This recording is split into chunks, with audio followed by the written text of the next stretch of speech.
So Xcode's build system. It's actually fairly old. It's still implemented inside something that's called the Xcode 3 core plugin. So it hasn't really changed since Xcode 3, which is now 4 releases ago. So rebuilding things is entirely based on file modification times, which can be annoying for many reasons. And that's one of the reasons why sometimes you have to wipe this derived data folder. And it's fairly poorly documented. I would say the de facto documentation is actually now Sam Marshall's tutorials on how to manage Xcode and the really, really good build settings page he has. So if you take anything from this talk, read those articles. And then there are Xcode project files. I'm not going to talk anything about it. Grant Paul is telling you a lot about them tomorrow.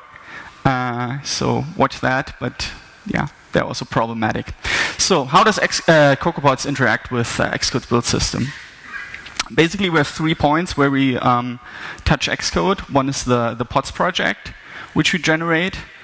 Then there's the integration into the user project you can have. And then there's linting when you create your own pod. So the pods project, we basically do like 3 things there. One is we generate the actual project file, which is done with our Xcode Proj gem.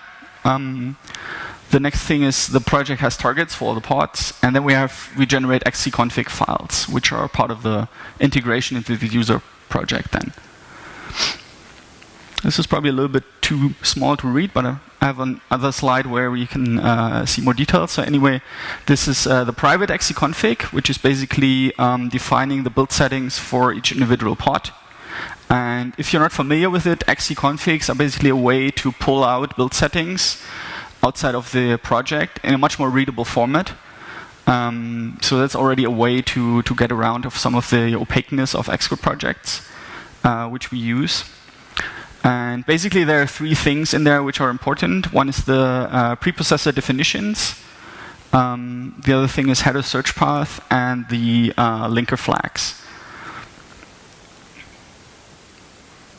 So that's what we see there is these are all very Xcode specific. They're not specific to the toolchain. So this is already the first point where we, at the moment, are very dependent on Xcode. So the user project. So we provide this optional integration by default. You can also do it's not so well known, you can do the -- no integrate to not integrate into your project and do that manually. We create a workspace and use implicit target dependencies to have the user project depend on things in the pods project. And we generate also xcconfig files. Something we call the public xcconfig, which contains the dependencies of the pod in question. In this instance, we have just 2 frameworks, MapKit and UIKit, that are dependent upon.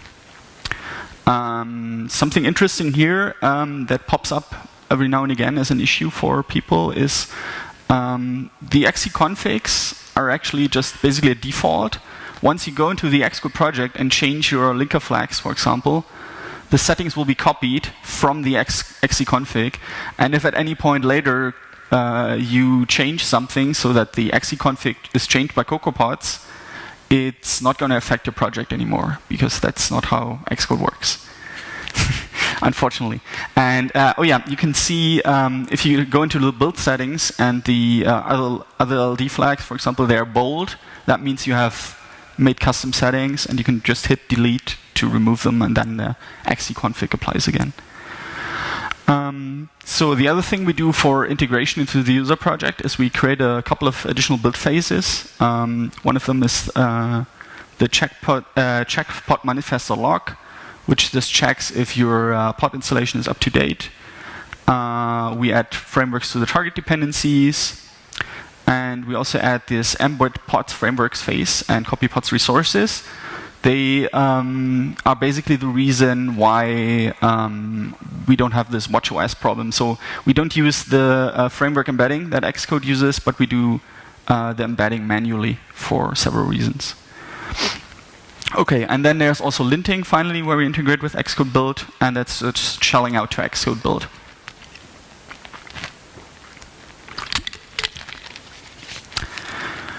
All right. So let's look at some alternatives to Xcode we could use as a build system. First one is Makefiles, which is actually pretty old stuff. So it looks a little bit like this. Not sure if it's actually more readable than an Xcode project. Basically, you have build rules to transform files, for example, from going from a .m to a .o. It's also completely based on M times. You also have the phony rules, which run unconditionally. There's no dependency on M times there. You can have dependencies to other files, or other rules in Makefile rules, and it basically exists everywhere, right? So that's how a basic rule in a Makefile looks like. You have a target, you specify its dependencies, and you have a set of build steps. And the target is either a file you want to produce, or it's one of those phony targets where it's just a name for the build steps. And you execute it by running make. That's pretty simple, right? Another alternative is potentially Bug, Facebook's internal build tool, which they use not only for iOS, but also for Android and server-side stuff. And you can look at the build process with Bug. It's a little bit different than, well, the first part is pretty similar to what Xcode internally does. So there's a pre-processing that is done to an M file. It gets any flags, any build flags you would have, and the headers as an input, and then produces a preprocessed file. And then the preprocessed file can be compiled, which again gets the compiler flags. And finally, you have a step where you link everything together, potentially with other libraries. And the interesting thing about Bug is that it doesn't depend on file modification times, but rather it uses hashes for all the inputs, and by that it always exactly knows when something actually needs to be rebuilt, no matter if the modification time is changed or not.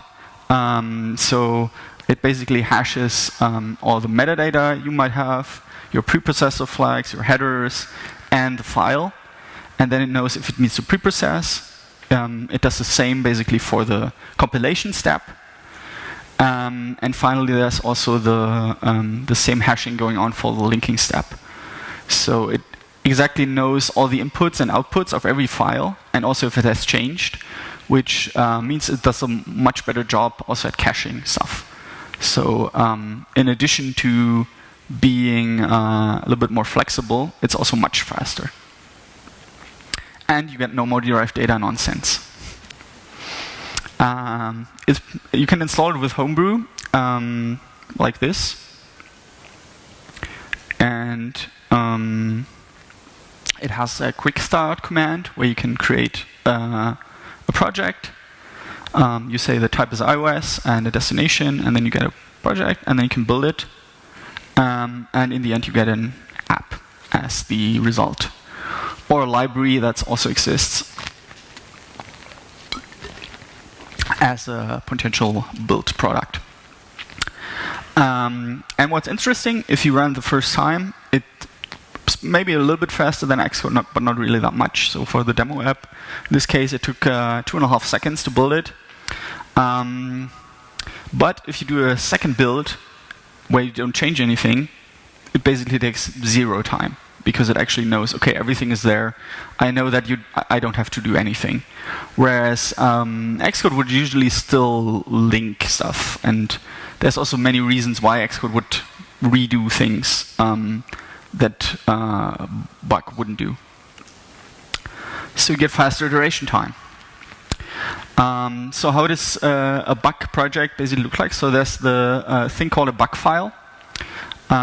This is like a high-level view of it for an application. So you have this. So it's basically a Python-ish DSL. And you have things like this Apple binary and Apple library, depending if you want to build an app or library. You can also specify these Xcode project config things. That is basically to, so bug can, on the one hand, you have the bug build command, which builds, but you might still want to use Xcode as an editor. So, and it's not really convenient to open individual files with Xcode. So bug has the other option, the project command, where you can generate an Xcode project for a bug file. And basically this Xcode project config tells it how it is called and stuff like this. So this, the upcoming slides is basically the thing that is inside the Apple binary rule. So you can specify your source files, you can specify your header files, you can specify linked frameworks, and you can also specify dependencies, which are basically other bug files and other directories which get built as dependencies and linked. So it's a very human-readable format if you compare it to an Xcode project.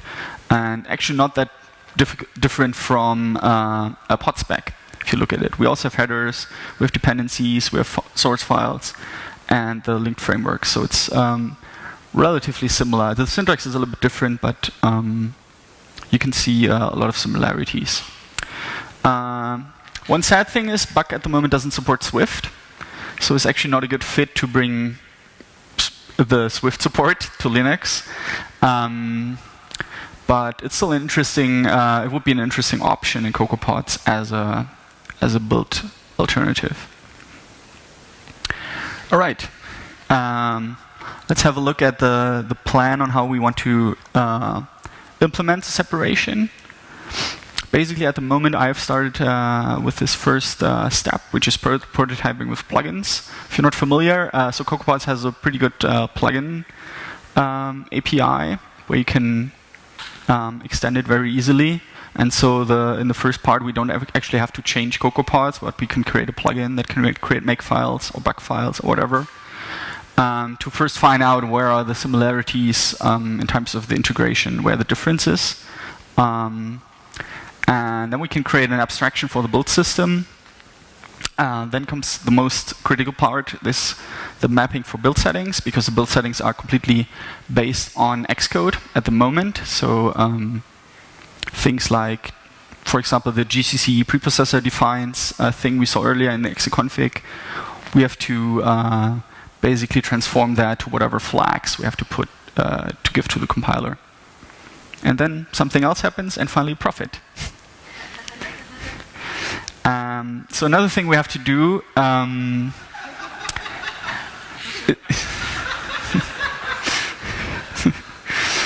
is to add support for a new platform in CocoaPods. We want Linux as a platform, right?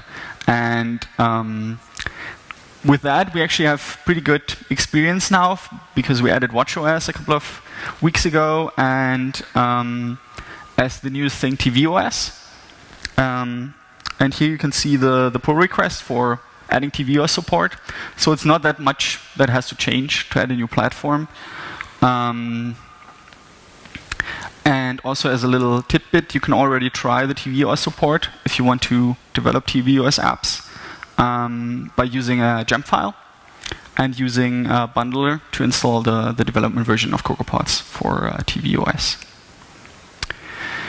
Okay, finally, Xcode is a leaky abstraction, and it makes sense to try to learn what's underneath it, because it makes that's something I hope you saw during the talk. It's not really about like bringing it to Linux or not, or whatever platform that might not really interest you, but it's interesting to see where things underneath leak out, and also to learn how to build projects without Xcode. Because at some point you might not be able to rely on it anymore. Thanks.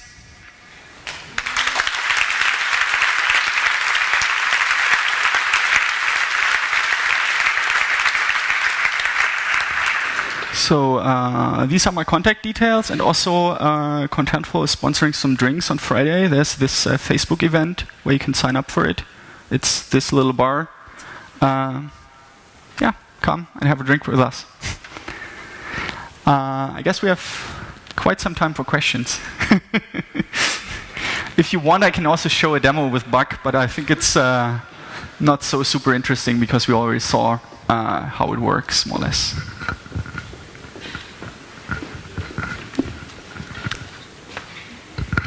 Okay, hi Boris.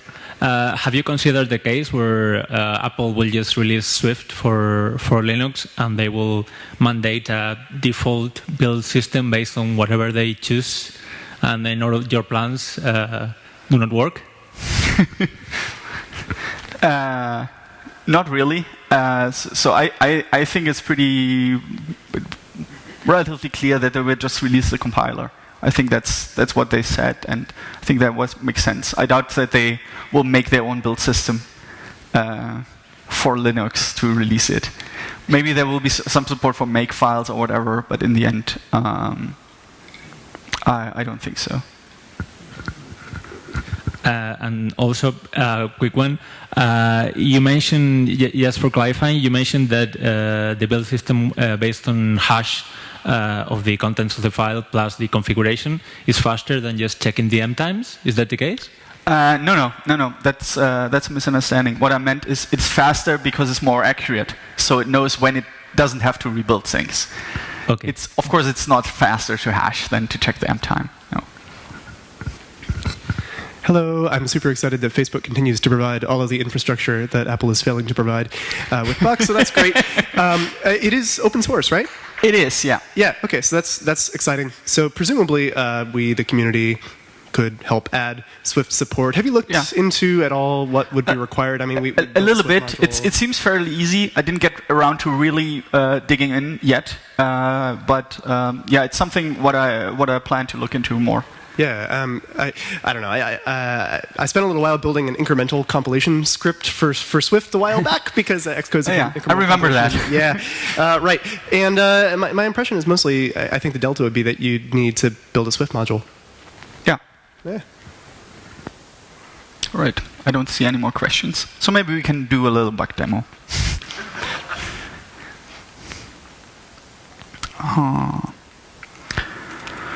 All right. That's how the bug demo project looks like when you do the quick start thing. And then we can just run bug build. And then it builds. Pretty simple, right?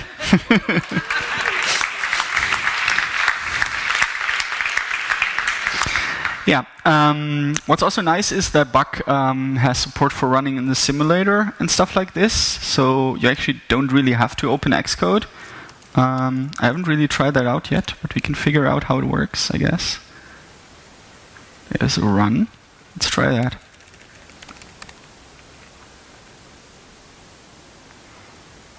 Okay, that's not how it works.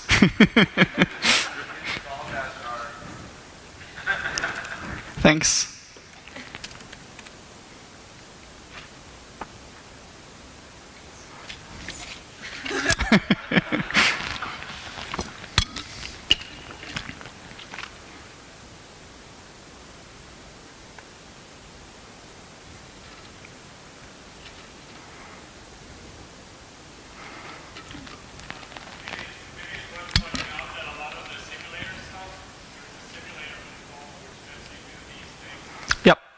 That's a good point. Yeah, there's I think it's SimCTL, right? Yeah, you can do xurun SimCTL to install simulators, to create them, to delete them, a lot of things.